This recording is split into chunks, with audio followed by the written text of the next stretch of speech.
Hey y'all, just touching base. Today's Saturday, and so it's time to do like a I guess a tour sort of the food forest. I was planning on trimming them, pruning them today.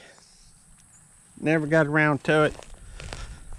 It's been a hot one today, folks, and in fact, all this heat looks like it's killed our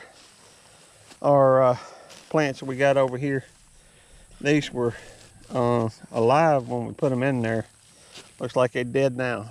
That's all right. The blueberries still seem to be hanging in there. Our apple tree's doing all right. We still got I guess we got 6 blueberry bushes. We got the 5. This right here, I guess you could call it, well, I don't know if that's a guild or not. There's 5 of them. Seems like a guild's 3, but I don't know. We still got our nectarine bushes. They look a little worse for weather. We got these 4 peach trees here. Some of them with little things like marigolds planted around them. I think that'll, if nothing else, it beautifies it. Y'all may have seen the video I did on the guild of the cherry trees, sweet cherry trees. They doing all right. They looking good. All these plum trees, they doing good. In fact, I was just noticing how this one over here, man, that thing's getting huge. Look at that. That's 3 feet above, 2 or 3 feet above them, as far as I can reach. Romanesco broccoli.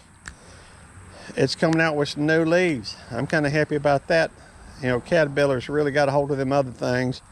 I really got to mix up some BT and put it on there. Abby's joining me out here. That's kind of a good thing. I always love seeing Abby. Don't know if y'all saw, I did a video the other day where, and who knows, whenever I have these things mixed up when it comes to loading them, having them debut, whatever you call it, but I'm working on the next Terra Preta 2. Started digging a hole, but it's just so hot out here and so humid, man, I couldn't get any further. I'm gonna keep working on it, but we digging this hole. We're gonna burn some stuff in there, put a lot of food waste in there. Gonna do it kind of like a David the Good did it in his Terra Preta, recreating Terra Preta. These pawpaw trees looking pretty good. I'm happy with them. They ain't dead or nothing.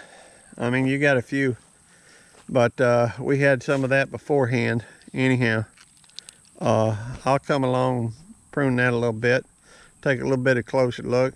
We had a little bit of that from get-go. So anyhow, it is what it is. I'm still looking forward to these things doing well. I have learned something, folks, here fairly recently. This is what you call a hickory nut.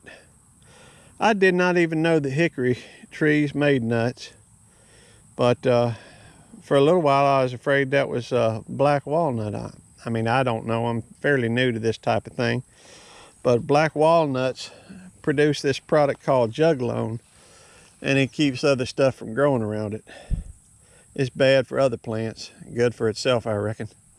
Kind of keeps other things from invading its space, taking its nutrients. But this is a hickory tree, and that's a little bitty hickory tree growing over there. I don't know if it'll produce either, but this one does, just not in abundance, that's for sure. I expect tomorrow I'll get these blueberry bushes pruned up. Here, it's gonna happen this week. On this raised bed, we raised it up a few inches, I think, and we planted a Japanese black trefoil in here. And so that's in one of my chores videos. And we also treated for some pests here. That right there is diatomaceous earth put there for them fire ants.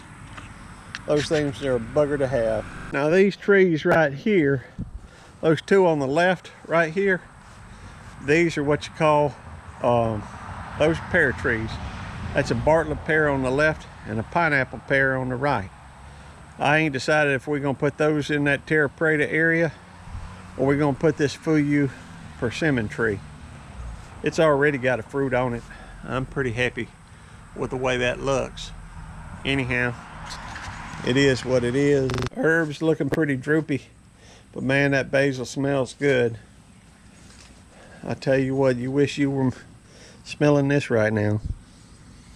Man, can you smell that? Whoo, that's good.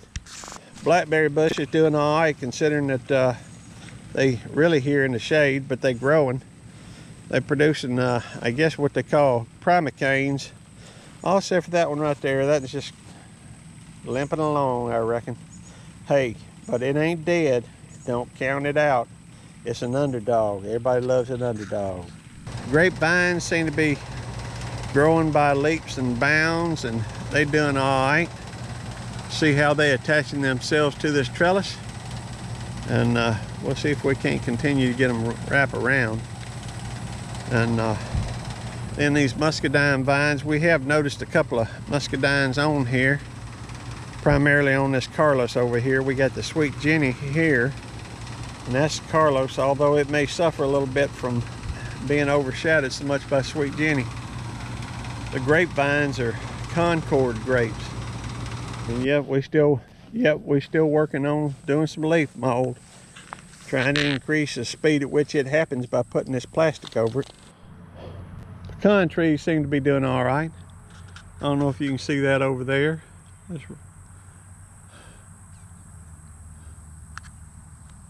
That's a pecan tree over there. There's one over there. And one right here. They seem to be doing all right. I think I'm just going to start calling this the neglected bed, because we put it together and it's still growing some. You see the tomatoes getting ripe on it. Of course, they fall into the wayside. Just been so busy, been so hot. There's a few bugs, but truthfully, it's just this heat, this swelter, and this humidity, man. It's hard to get out here and do anything these days. Last thing, you know, this prolific kiwi still doing pretty decent. It's over here by the garden, but it's really part of the food forest, Mississippi Food Forest, the permaculture, you know.